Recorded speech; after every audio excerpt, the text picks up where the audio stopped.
responsibility that legislators are supposed to do, or having access to the whole of the performances that they have done across all the stratas and expectation area, there is no way you can rightly rate them the way it ought to be. So instead of just rating them without having all the basic information or having all the basic responsibility that they're supposed to do, so we decided to, go to work by identifying the responsibility that was placed before them by the Constitution, as well as by public expectation. And we put together the legislative board as a standard measurement to assess their performance every year and across all their expected area of responsibility. So basically, legislative watch is something that puts the legislators on their toes, as well as educate the public about their responsibility. So I'll run along with two statements you made. You said standard measurement, yes, and educate the member of the public. Yes. So first, let's talk about that standard measurement. What is standard measurement? Okay. Well, the standard measurement, in ratings, there has to be a standard that is applied to everybody on equal basis. So the standard measurement that we did is just to develop a measurement standard template to say this is the criteria of measurement, and every lawmaker will now be subjected to that criteria. And in this legislative watch, as is contained in the key findings that was released, the standard measurement that we were able to come up with is to say, okay, we divided the job of legislators into 4 broad categories. And when we have the representation, which we believe that is the first job. Without representation, every other job of the legislators cannot be done, because you will not even be there in the first place. And the second responsibility, the broad responsibility, is legislative advancement, which is the bills you sponsor, the motion you sponsor, the co-sponsorship, and all of that. And then we put the third criteria to be like executive oversight, which is the executive oversight function, monitoring the executive project, both technical, fiscal project, and other things. So they also have several other sub under them, and then we now have the constituency project. These 4 are the broader, categorization of legislative standard that we came up with. It is based on these 4 criteria that other sub-team were developed and across which they were all rated. So this is just the overview of the standard. Now let's go to the educating the public. Yeah. What do you think the public needs to know? Oh, well, from our own observation is that we feel that the public places different responsibility on the legislators that is different from the one that the Constitution placed on them. For example, the constituency project is what majority of members of the public expect more from the legislators. But that constituency project is actually supposed to be one of the least of their responsibilities, because it's not there in the first place. It was as a result of public hearing and expectation that it was incorporated. And even if somebody is doing that, that does not mean he or she is performing as a legislator. Yeah, it could be one of the areas, but it is not. But unfortunately, because of public pressure and demand, most of the legislators have now focused on that alone, leaving many other aspects unattended. So I think it is on this basis that we feel that if we put out this standard, and this public too will be, aware about the overall job, and they will not just limit it to that small area. And as a result, both the members of the public and the legislator will benefit from that more enlightenment. All right, thank you very much. You have come out with the result. And then can you give us a background to how you came up with the data? Okay. Well, in fact, I really like this question, because data has been one of the most difficult things to gather. in the course of this, like I have been saying somewhere, that the legislative branch is not something that wants to corner the legislators unaware.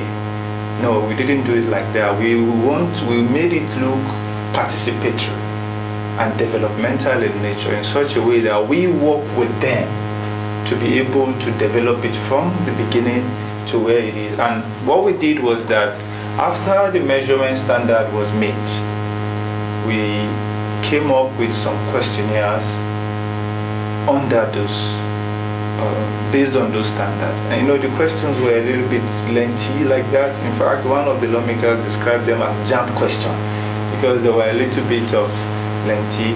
But we just want to ensure that all of the basic information that might not be available in the public were contained. So we will develop that questionnaire, send it across to all of the lawmakers in Kwara State, requesting them to fill those questionnaire with appropriate information, with supporting documents and data, so that we can cross-check, and then we collected back that questionnaire. So that is our first of primary data. It's directly from the legislators themselves.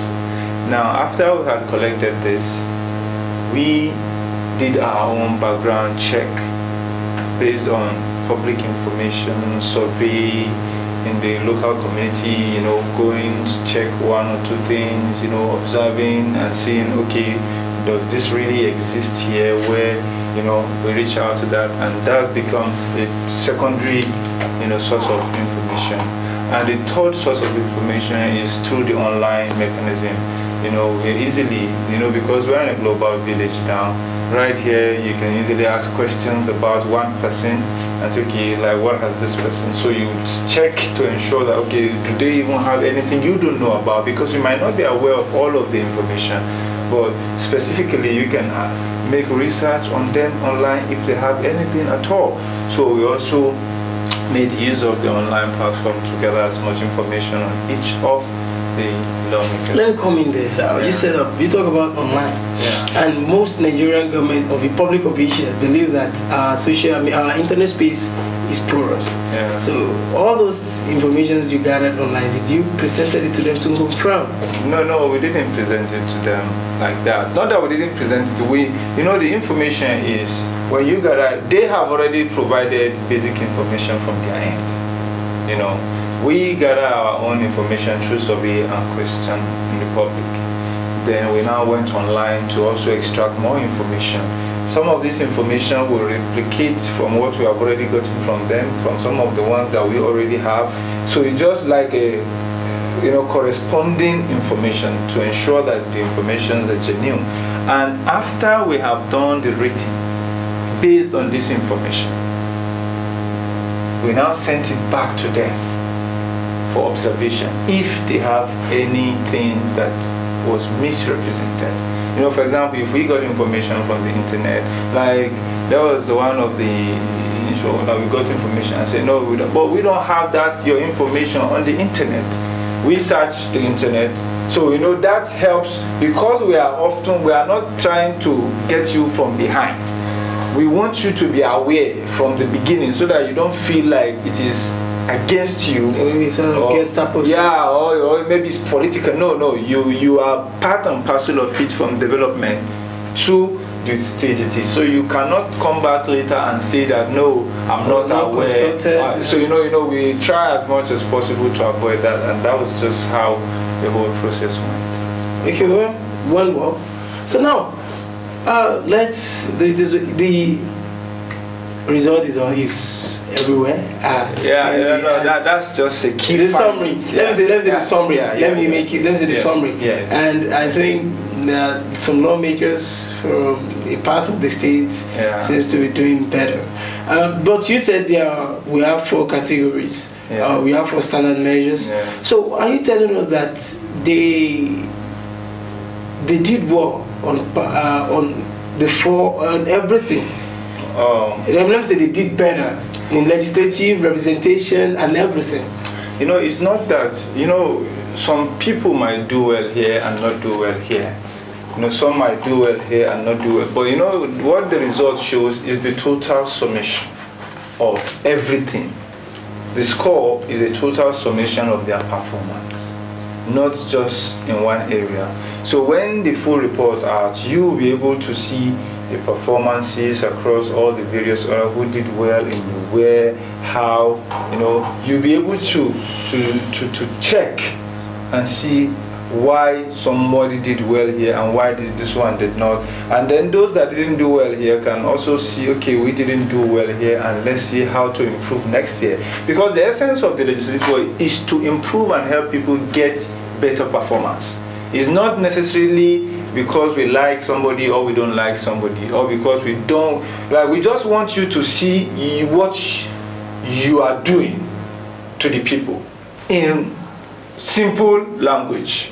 So if you can see that this is your own performance, and you can see what the performance of the other person is, then by next year, and we are coming back to recheck what you have done, if there was any improvement from last year till next year, we feel that there will be competition for excellence among our lawmakers, knowing fully well that, okay, we are now being watched in a professional way, and we can actually be rated. And of course, when you continue to get bad rating, it's send wrong signal. Yeah, you send wrong signal. And another thing is, when this report fully comes out, we are really going to engage in a grassroots advocacy with it, not just in the media space. Our intention is to go to every community to let them have the result of the people they elected. And we want to let them know that if you don't like government performance that you are seeing, you have to make better decisions. Because what you are currently experiencing is the total summation of your own decision. So this is just a way to let people know that we have to improve our quality in choosing people to public offices. It is not enough to just be saying, give us this, give us that. If you choose somebody that will not be able to give you something, it will not be good. You are expecting what he cannot give.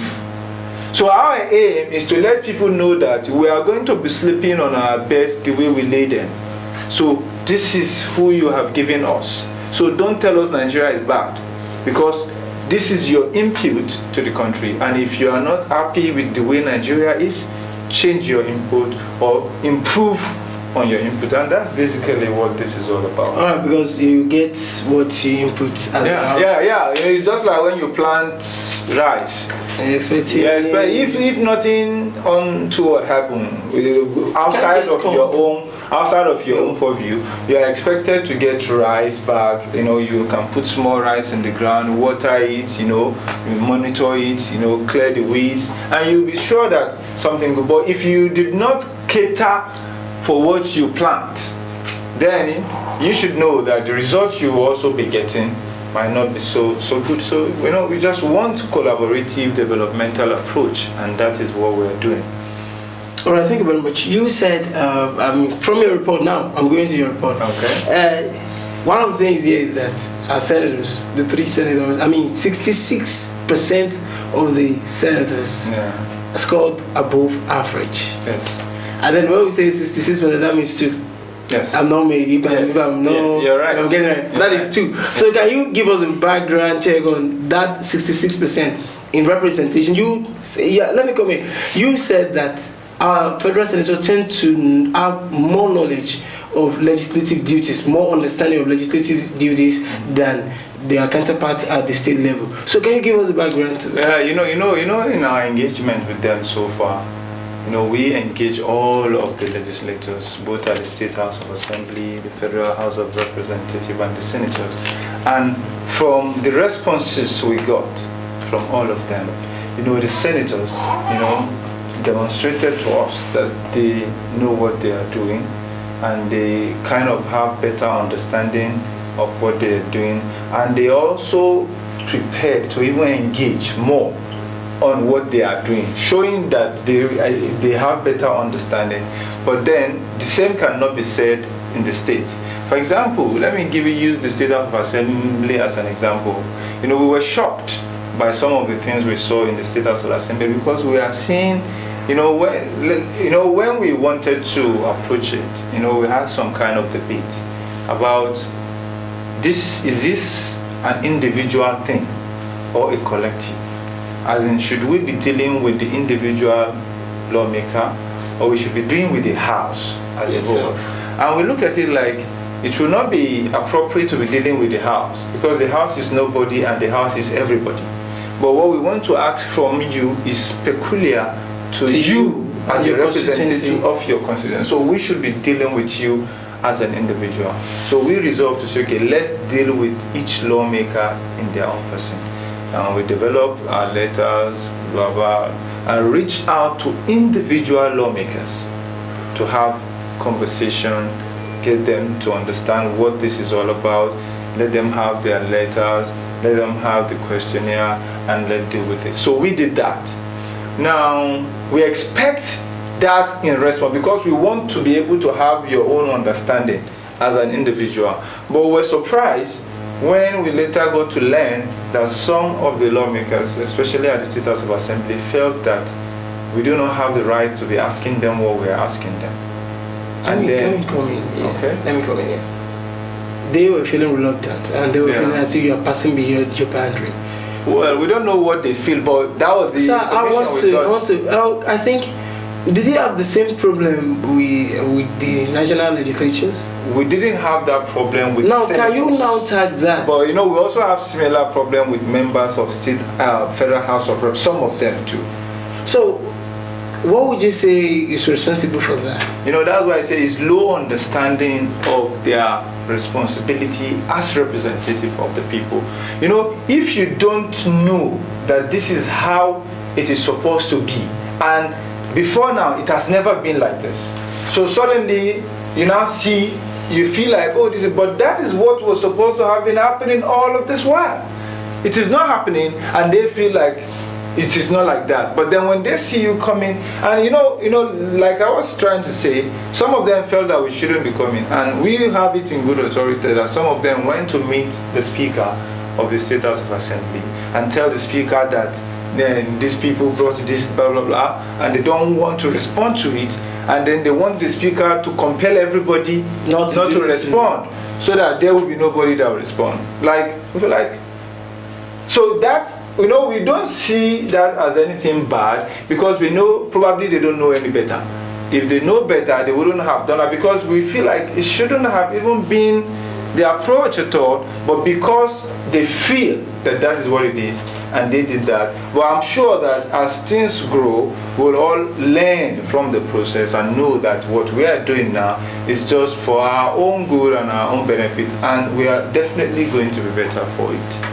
Okay, definitely going to be better. Now, let's go back to the rating. Okay, we have 66% in the Senate that has done well. Can you give us, let me say, a review of what you've seen in the senators to rate them higher in representation, in legislation, and all those things? Like, to be honest, I have to give kudos to all of the senators, because it is only at the Senate that we have 100%, response. Like, all of the senators responded 100%. They all, took the questionnaire, they all responded to it appropriately, they all did. So, for me, that alone tells us that we are heading somewhere, and the room for engagement has been opened. Now, irrespective of the performance that they have, we don't want to look at just the performance. Like I was telling about further maths. Anybody who is agree with further maths will know that it is not just the answer that matters. It's about the steps. But the steps. So the fact that we had such a healthy engagement with them, I feel that we can, take solace in that and say that, okay, irrespective of what the performance has been, I think we can take that as a positive out of it. And we had some of the, like almost all of the lawmakers did some, positive here and some not so impressive. But when the full report is out, you see all of this in it, in all its shapes and sizes.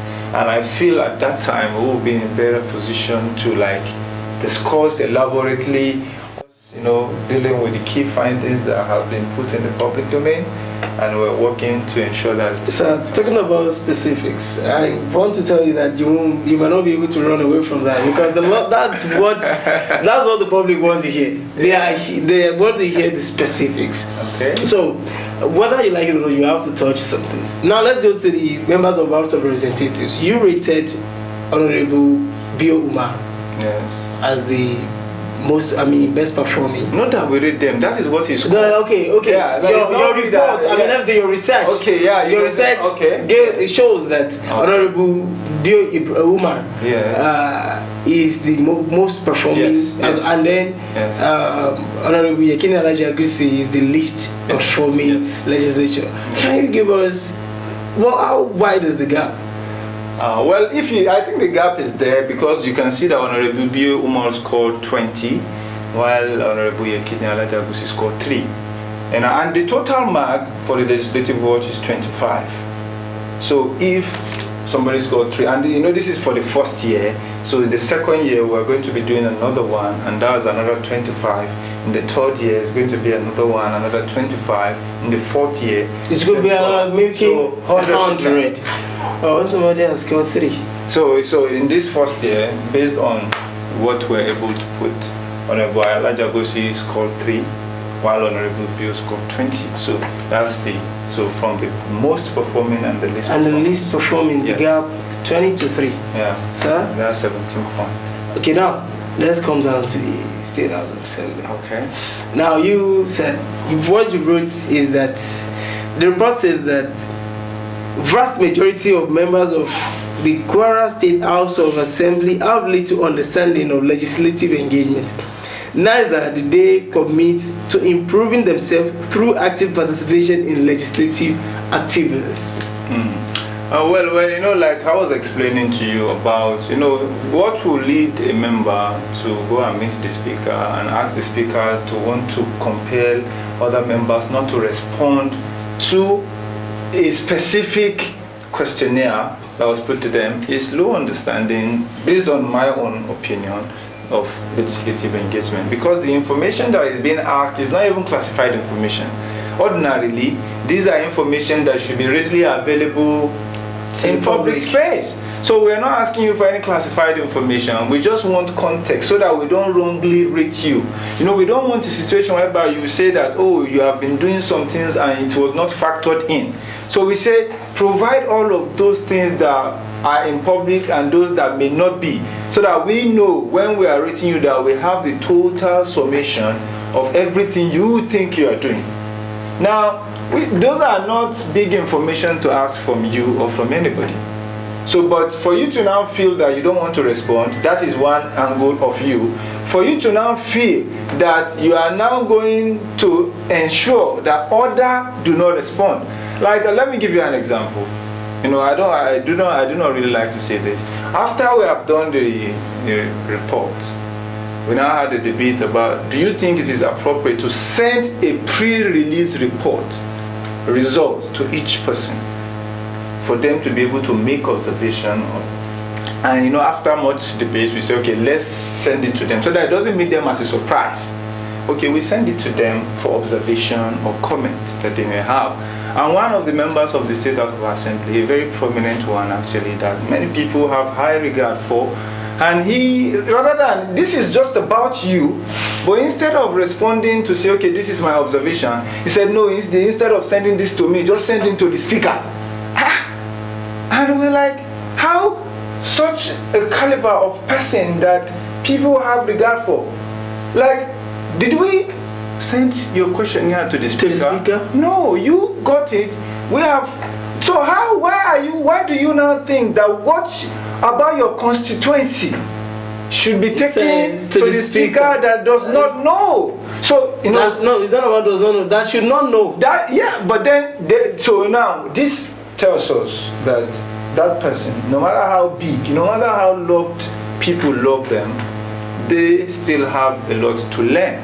And we all have a lot to learn, so we should all learn and grow in the process. That's Thank you just very what much. we're saying. And then before we come back to the State House of Assembly, there's something here. More than 80% of the Federal House of Representative members score below average in the Legislative Watch assessment, indicating a low level of legislative understanding and commitment.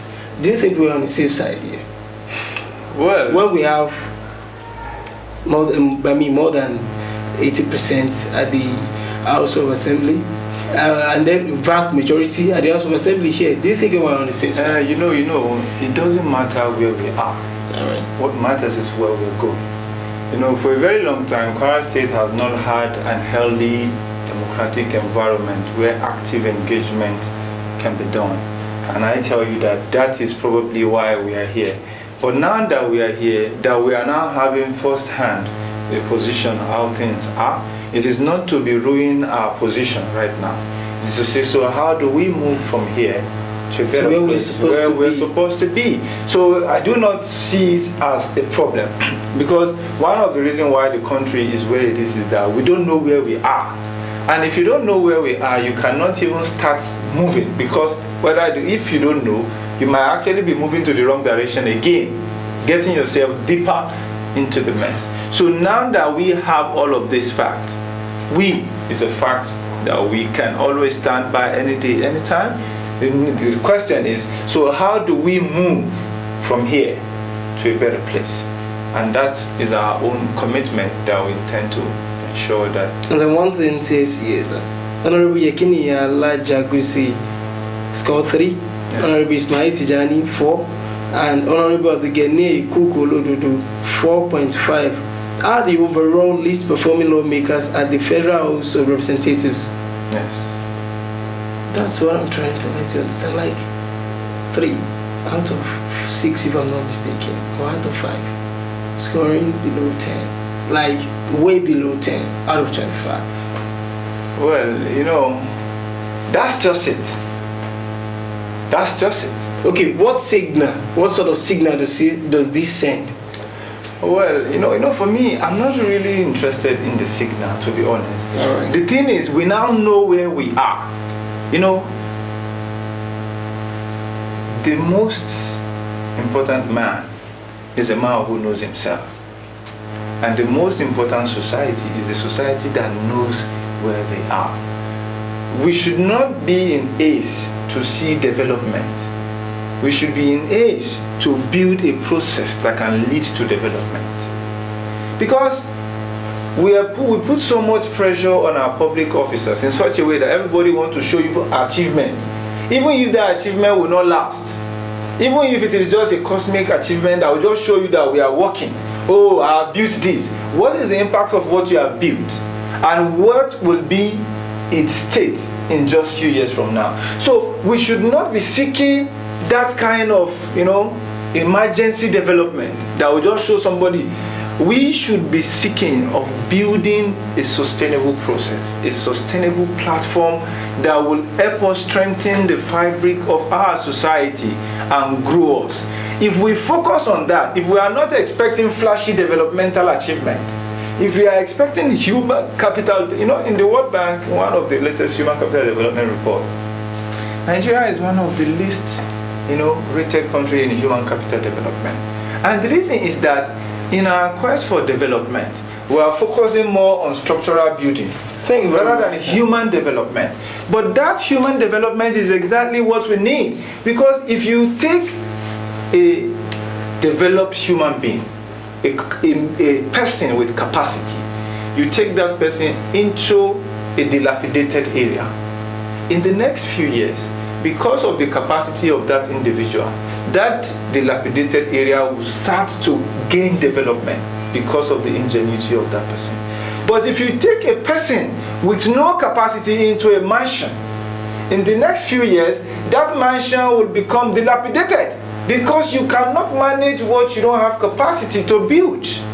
So this is the situation we are. So we should be focused on the process the capacity, the human development, not just on these superficial structures. Like, in Nigeria now, we'll see some state governors, they will tell you they are beautifying the area. They'll demolish people out of where they are living and build structure. But in the next year, that structure will collapse because the people you are building the structures for don't have capacity to manage those structures. Instead of building the people, they will build the structures that they need and the structures that they can manage, instead of building structure that for the people. So you will now see many federal government structures wasting away across, because the conception is on the structures and not on the people, and we should not be making the same mistake in our developmental stride. Alright, so I'm very sorry for going back, but I see it in a social aspiration here. More than 90% of members of the Kwara State House of Assembly score below average in the Legislative Watch Assessment, signifying the worsening state of legislative understanding in Kwara State House of Assembly. Now, this is it.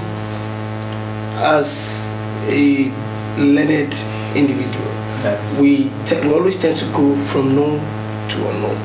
Okay. Now, I'm very sure that what prompted this is not this house. Yeah. You have considered the things that have been happening before now.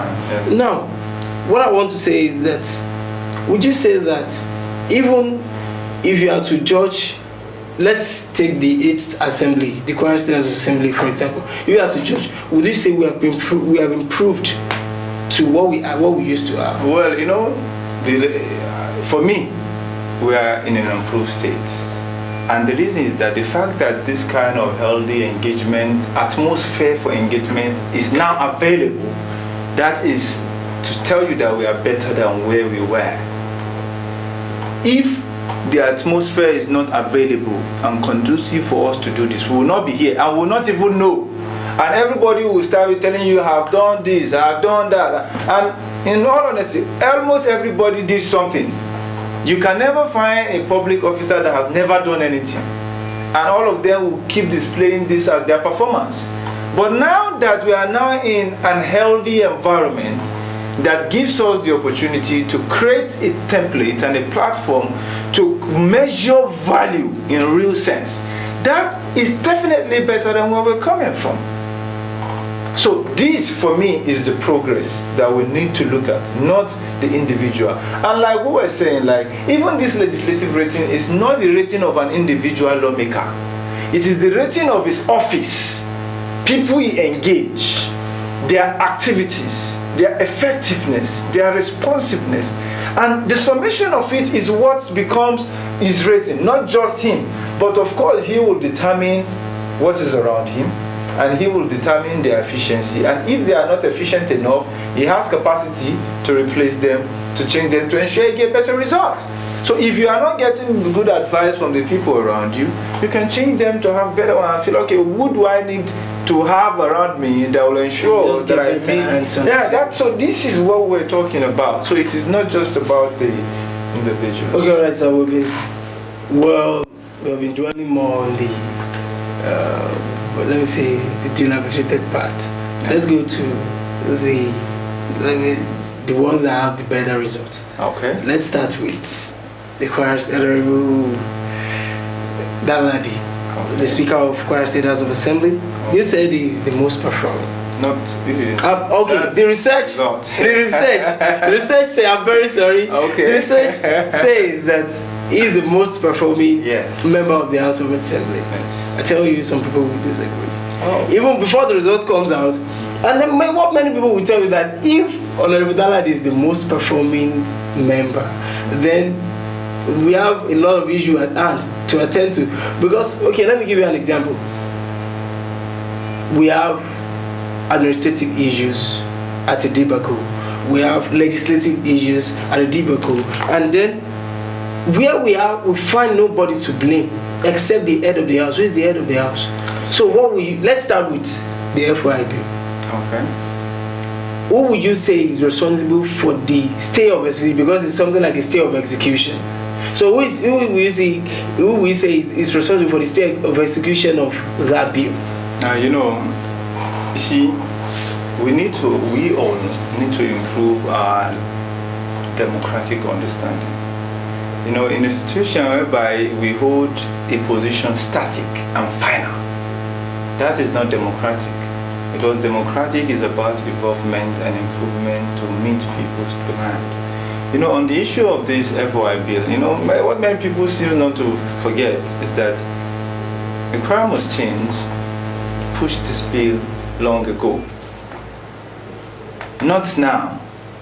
The reason why it didn't scale through, or was not, it is not that it didn't scale through, it was not even given any attention at all. Now, this assembly, as legislators, they are saddled with responsibility to make laws that they deem appropriate at a specific time. We, members of the public, can push to them the kind of laws we want them to make. But because we have given them the mandate to make the law, they have the exclusive right to determine what to be done at a specific time. Like we are supporting the FOI bill, but we made it understood at the time that we need compliance at a higher level, not necessarily on the domestication, because we feel that the Federal Court of Appeal already said the federal FOI is applicable all over the Federation. And there is no any counter judgment so far that says it is not applicable. So even if that one is passed again, we're still going to be having certain level of implementation. But as the State House of Assembly, I don't have any doubt in my mind that this State House of Assembly has to pass the bill. They will definitely pass it. They don't have an option than to pass it, because if they do not, it will become something negative in their administration. But again, the question is, when will they pass it? When will they work? That is what the public is talking about. And because of the culture in here, where people at public office feel that we can always do things at our own time, at our own comfort, which is not against the law, by the way. Somebody like me, I cannot exclusively say they have done anything wrong, because they are still within the time in office. They can still, probably they are even in the process of passing it at this moment, we never can tell. But until they leave this administration without passing that law, then that is when I would say they have done anything. But if they are still within their administration, they still have opportunity to pass it, and they have spent just 1 year, just a little bit over a year. They started in June of 2019, and by June of 2020, by May of 2020, that's 1 year, and then now we are in January, that's like 1 year, 6 months, and they have 4 years to go. So I do not think that we don't need to politicize it. We should let them do what they feel they have to do, but for me, they have to pass the FOI bill, and we're expecting them. But on this same FOI bill, if you say that they need to do the necessary things, this is a law that is not new, and then it has already been passed before they came in.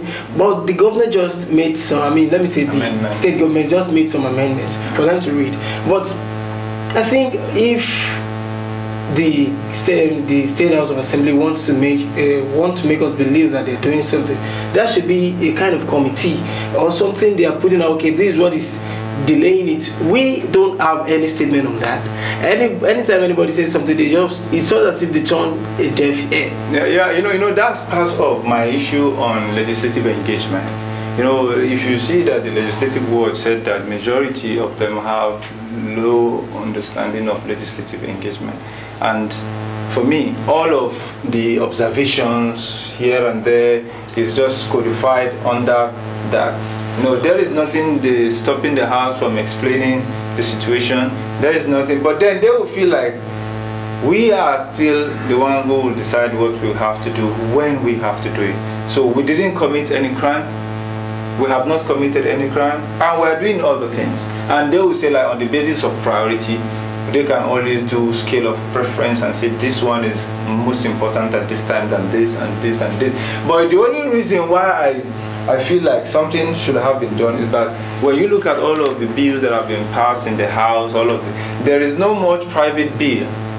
Almost all of the bills that were done are executive bill, which tells you that there is basically only 1 or 2 private bill.